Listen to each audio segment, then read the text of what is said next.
Hi. Hey, how's it going? Is this on? Okay. Why are you doing this? Is it for fame? I don't understand. This being... I'm asking, why do you give these lectures and say these things? Is it because it's going to make you more famous?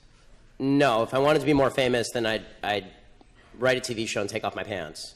I mean, no, the purpose of giving these lectures is to speak basic truths to generally crowds of people who either disagree with those basic truths. I encourage more leftists to come to my lectures, and also to arm people who believe in truth with facts that they can use to combat lies. That's the purpose of the lectures. Also, I get paid.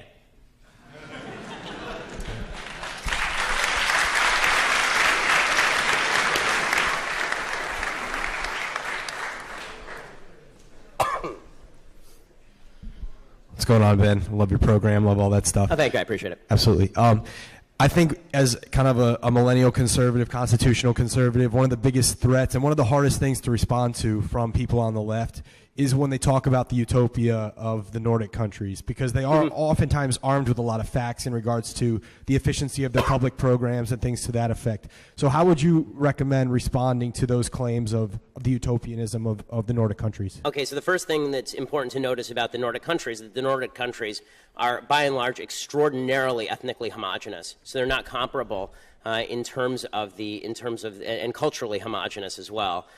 So Vermont looks a lot like Norway. Right? Bernie Sanders' philosophy works in Vermont and it works in Norway, but it only works for a temporary period of time because Vermont doesn't have its own defense budget, and really neither does Norway. Right? We've been paying for the Nordic countries' defense budgets for a long time. Also, it's worthwhile noting that the taxes in these countries are extraordinarily high, and the countries are going bankrupt anyway. So for about a 15-year period, 20-year period, the Nordic countries have been experiencing extraordinarily slow growth, which has led them to actually elect more right-wing governments on economics and deregulate their economies, because it turns out people don't like paying twice the amount that it costs for a normal car. Right? The income tax rate in places like Denmark for middle-class people, not for upper-class people, for middle-class people is like 60%. So, it's easy for students to say 60% sounds good, but you all go to Yale, which means that eventually you'll have a job that pays you enough that you'll be paying a high percentage of your income in taxes, and it ain't that much fun.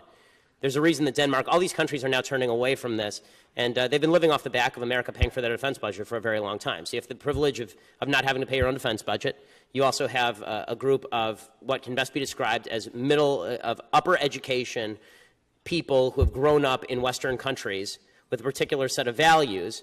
And socialism, at least in the Nordic way, not full government ownership of resources, but high redistribution of income, that is capable of lasting for a certain period of time, but even there it collapses.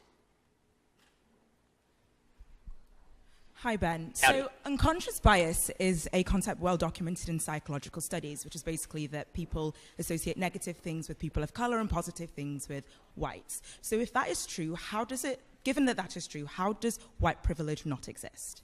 Okay, so you're asking about unconscious bias. I apologize because it's kind of echoey, but the question was, if there is unconscious bias, just to repeat it so I'm making sure I get it right, if there is unconscious bias, how does white privilege not exist? The question is, given that there is unconscious bias, how does white privilege not exist? So number one, so when I speak about white privilege, yes, so when I speak about white privilege, I'm speaking specifically about behavior.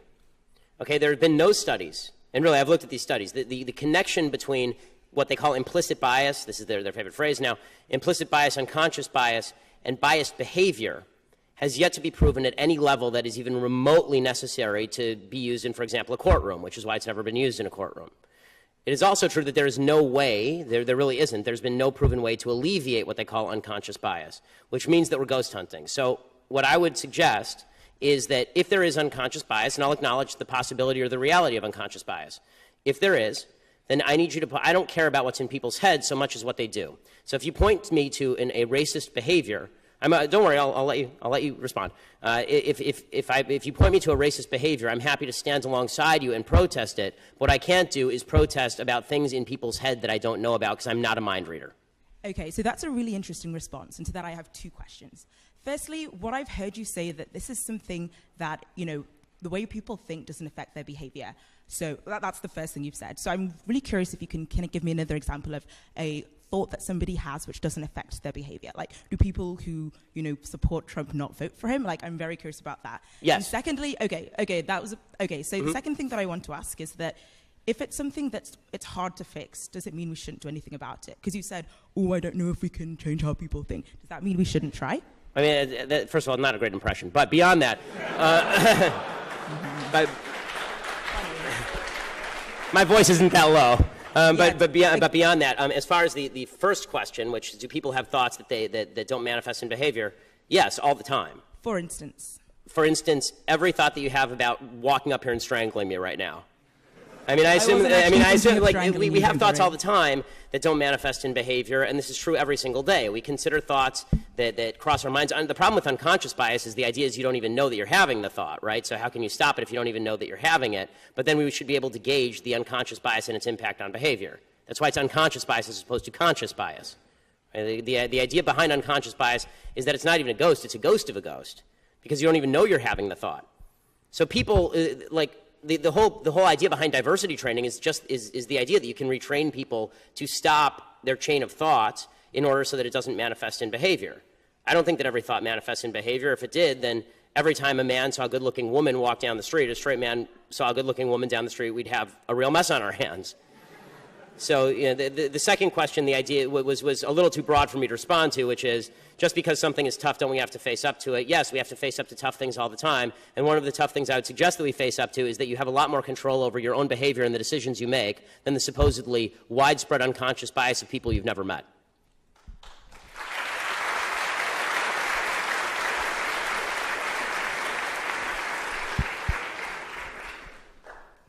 Hi. So you spoke a bit about the the boost and the negation of the SAT scores that black applicants may receive with comparison to Asian people or in comparison to white people. Yeah, I spoke about the Princeton study, correct. And you also spoke about how there is not an equality of outcome in this nation. So with regard to this... No, there is inequality of outcome. Yeah. There's no inequality of opportunity, yes. Yes. In the sense that there's no government obstacles. They're inequality, just to clarify before you finish the question, I promise, I'll let you finish. When I say there's no inequalities of opportunity, I obviously don't mean that we are all equally situated. I will never be an NBA basketball player. It's never going to happen. Although I could probably make the Lakers roster. They're that bad. But go ahead. Given that you contend that there is an equality of opportunity in this nation, do you think it is right for the government to pursue, or like for federal cases to say that in some cases policies like affirmative action targeting certain ethnic groups are correct, and doing this, does it acknowledge white privilege, or do we should just leave this sort of policies totally out even though there is inequality of outcome? No. So my answer about affirmative action and government policies that are meant to rectify these inequalities of outcome, no, I'm very much opposed to those. If you have two people who have equal SAT scores, and one of them happens to have had a bad childhood with obstacles to overcome, and one happens to have grown up in a very rich household, then that's an actual factor that has to be taken into account. But if somebody gets an SAT score that's 200 points below somebody else, and the only differentiating factor is their race, that's racism. I mean, I remember a few years back there was a story in the Wall Street Journal about an Asian kid who got like a 1510 on his SATs when it was out of 1600, and he grew up extremely poor, single mother, it was a rough neighborhood, so he had to study in his closet for fear of gunshots and all this stuff, and he applied to Yale, didn't get in, and he didn't get in because he was Asian. If he'd been black, he would have gotten in. I mean, that sort of stuff is just racism pure and simple. I don't understand why Colin Powell's kid is not worse off than that Asian kid was. And we're all differently situated, so let's look at each other as individuals. There's some black people who have it really bad in this country. There's some black people who have it really great in this country. There are a lot of white people who have it really bad in this country. There are more white people on food stamps than black people, by a large margin. There are more white people on welfare than black people by a large margin, which is not to suggest that black people are not on average poorer than white people, because they are. But we're going to be in a much better position to do justice when we stop focusing so much on the perversion that's known as social justice. Social justice stands in direct contravention and opposition to justice. Justice is about you take action, you get what you deserve. Social justice is about you take action, and we may or may not give you what you deserve based on what we think your social group deserves. And that's evil.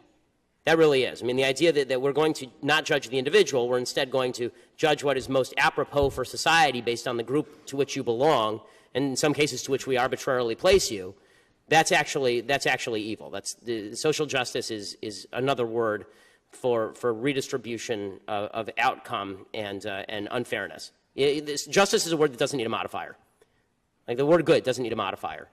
Social justice doesn't need a modifier. You add social to it, you're detracting from the original word. Good evening, Mr. Shapiro. Thank you for coming down.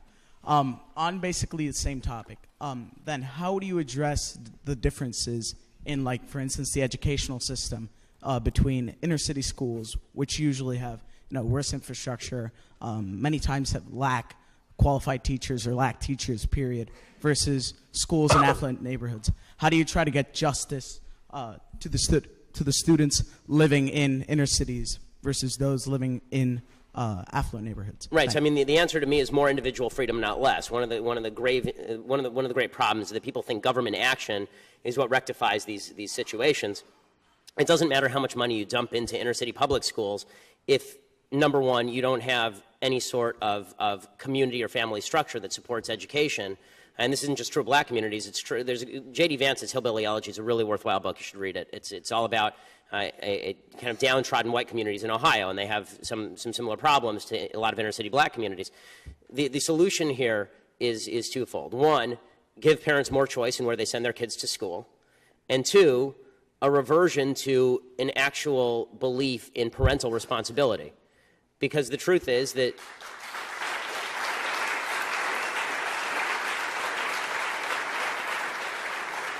the idea that kids are failing in the inner city because they just have bad teachers isn't true. I mean, if you've ever met the teachers in the inner city, some of them are wonderful. Right? Some of them, they're really doing the best they can, I think.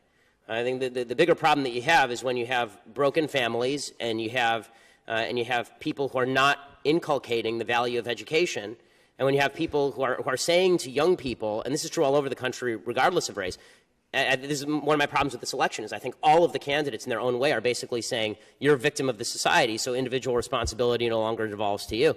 If you actually have parents saying to their own kids, okay, I expect you to do well.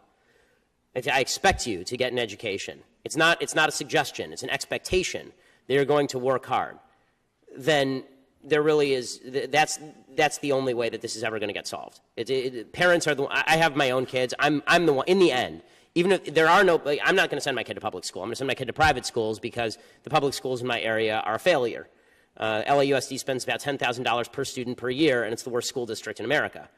I'm going to send my kids to private school, but even if there were no private schools available, my job is educating my kids, just like my job is feeding my kids. My job is to take care of my kids. If I do nothing else in my life, taking care of my kids is my sole responsibility, and people who fail to recognize this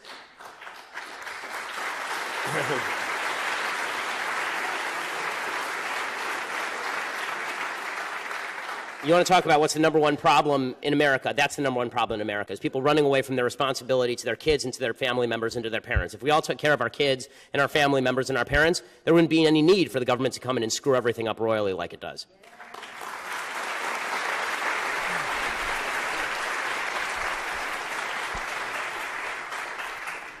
Hi, Ben. I'm not a Yale student, but I'm down here because I was interested in the presentation. The question I have is related to affirmative action, and it's a topic that I don't think is discussed often. And the topic is such that, you know, me seeing affirmative action at universities and in the workplace, I work for the state of Connecticut where we have an affirmative action department, and some of the hiring is based upon race. And the thing I don't hear discussed is basically the downside of this being that, you know, for myself, anytime I'm looking at people maybe applying for jobs or getting things, or me selecting a physician or a lawyer or something, this question is coming to my mind, and I don't think it's fair for me to have this in my mind, but it's like, well, are they where they are because of some policy like affirmative action? Is that how they got to be where they were, or are they really qualified, whether it's a pilot, a lawyer, anything like that?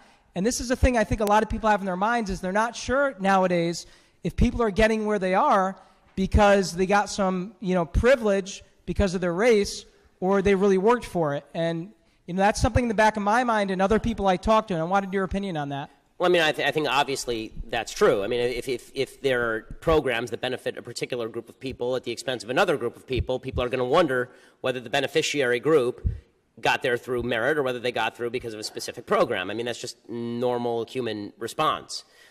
You know, does that mean that the person actually got there not because of merit? Of course not, and that's not what you're saying.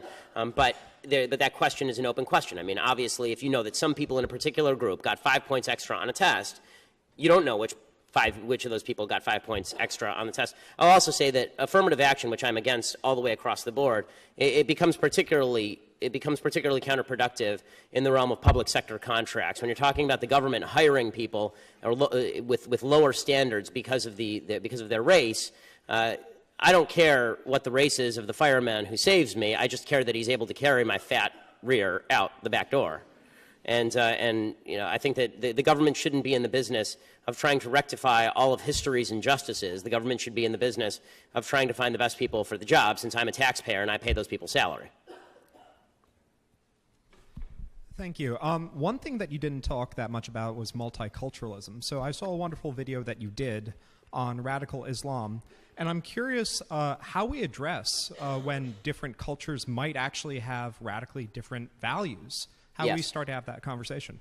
Well, I mean, the first thing you have to do is be honest about that. I mean, this idea, and it's promulgated by right, left, and center, that everybody down deep has the same values. I mean, it's in the Declaration of Independence, the idea that these truths are self-evident. I mean, sorry to break it to everybody, the truths are not self-evident. If they were self-evident, then everybody would have them. Right? If they were self-evident, every country would have a Declaration of Independence. They're an outgrowth of a specific Judeo-Christian culture that grew into an Enlightenment, which grew into the Declaration of Independence. The idea that everyone around the world wants the same thing is actually significantly disrespectful to people from different cultures who have different priorities and believe different things. When I say disrespectful, I don't mean that their cultures are great. I think a lot of cultures out there are absolute horse crap. But it is true, of course, that people have different priorities and different cultures and different belief systems. I mean, I was speaking with one of my security guys, and he was a former military guy, served in Iraq and Afghanistan, and he was saying that one of his buddies had a situation where he was raiding an Afghani weapons cache, and he walked in. There's a 7-year-old with an AK. Okay, that's a result of a culture that does not value children in the same way that Western culture values children. And Western culture didn't always value children the way that Western culture now values children, which is why people used to have 10 kids and 5 of them would die, and then you'd have more kids, right? They didn't even used to name kids for the first couple of months in many Western cultures. So culture shifts over time, and it's important to recognize these differences in culture, because you have to know what the obstacles are and the differences are before you can actually come to an agreement about what can change and what can't be changed. It's a little bit of a world-beating notion that you can walk into Iraq and magically change it into a Western democracy, as George W. Bush found out. And it's also a bit of foolishness on the part of the left that any person from any culture is necessarily going to hold the same values that we are. When people say, everybody loves their children, well, it's hard for me to say everybody loves their children when I see pictures of a Hamas terrorist strapping a suicide bomb on a 3-year-old. I don't think that person loves his child. I think I like his child more than he does, probably. We just have time for a couple more, so. How's it going, Ben? I have a question, kind of a legal question that's in the news lately. Colin Kaepernick doesn't want to stand for the national anthem. And I'd like to bring ESPN fired Kurt Schilling for having different opinions that they wanted to promote. Yes. Can the NFL, Roger Goodell, technically just get rid of Colin Kaepernick from their... I don't know how the contractual situation works between the NFL and the teams, whether he can, I suppose he could suspend him or fire him for conduct detrimental to the league. It's a private organization. It can do it at once. ESPN can fire Kurt Schilling. You may disagree with their decision to fire Kurt Schilling. I did, but I think that the idea that the NFL is somehow barred from doing that is silly. Now, do I think the NFL should get rid of Colin Kaepernick? No, I don't, actually. I think that Colin Kaepernick should be allowed to do that, and people should be allowed to boo him and root against him and hope that he gets sacked every time he gets on the field. I think that's probably the best solution.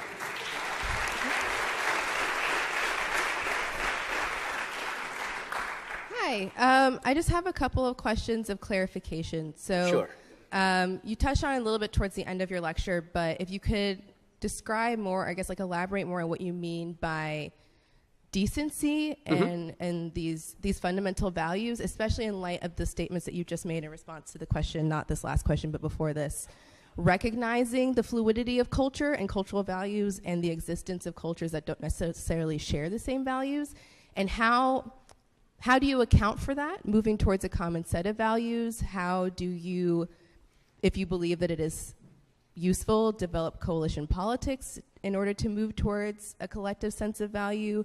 how do you reconcile individual motivation if you believe Yeah, I mean, fundamentally? there's a lot of complexity here, but yes. Yeah. I mean, So if you, but honestly, I mean, so these are high stakes questions. not to go all religious on you, but leaving aside the religious aspects of the Ten Commandments, I think that'd be a pretty good place to start with basic decency.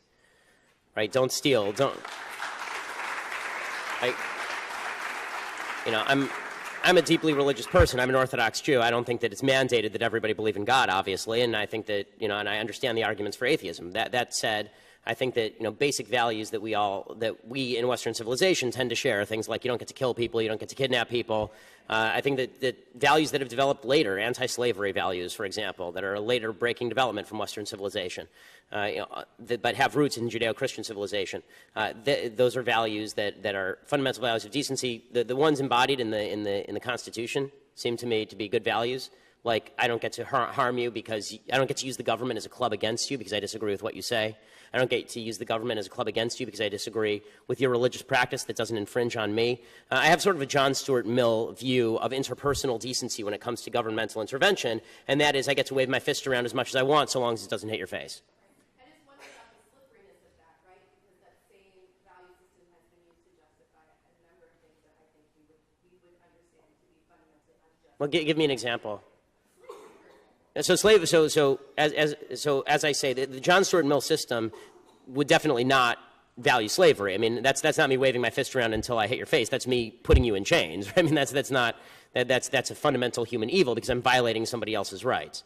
So it's the basic value that originally springs from the notion that we're all created in God's image, and then consummates in the idea that we're all equal under God, and that we all have equal rights under God. That doesn't allow things like slavery, and it fights against things like slavery. Now, where I think that some people get dicey about this, I don't want to lead you here, but I think this is where some people get dicey about this idea, is they say, okay, well, what about the things where I'm waving my fist around and I'm not formally hitting you in the face, but you're getting me upset? So, for example, if you have a private business and the private business decides to discriminate against Jews, right, or decides to discriminate against blacks or against gays, right, what would you do about that?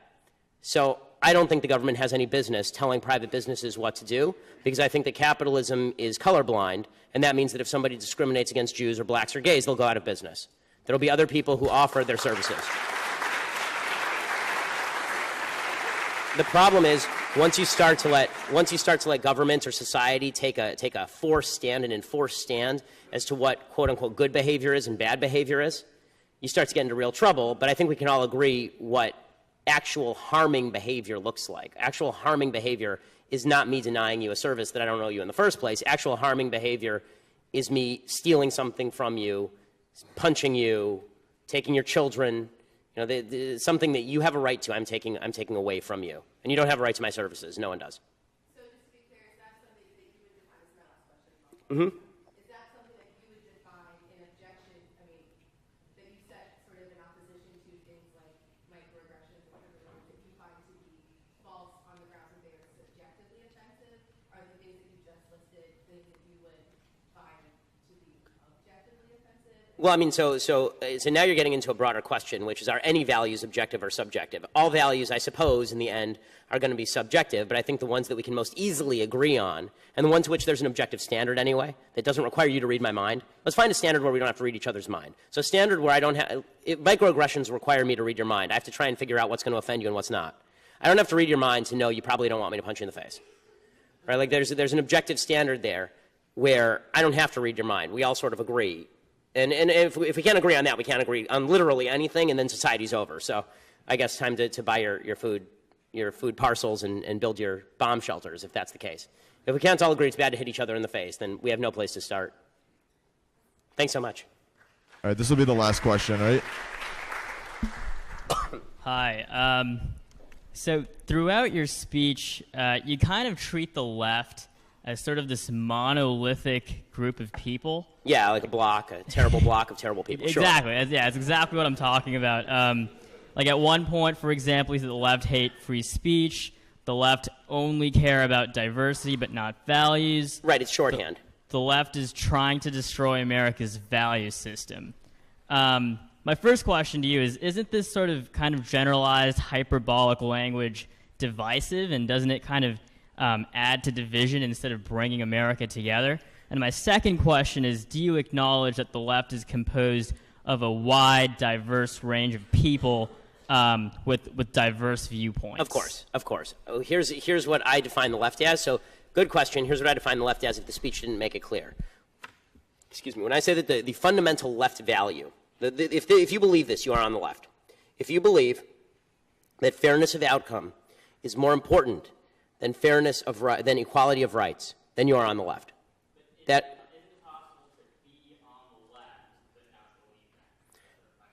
I mean, it depends on an issue-by-issue case. You may agree with the left, but I don't think that you are on the left. I mean, since I'm the one speaking, I get to make the definition. But, but that being the case, by my definition, that's what I mean. When you're asking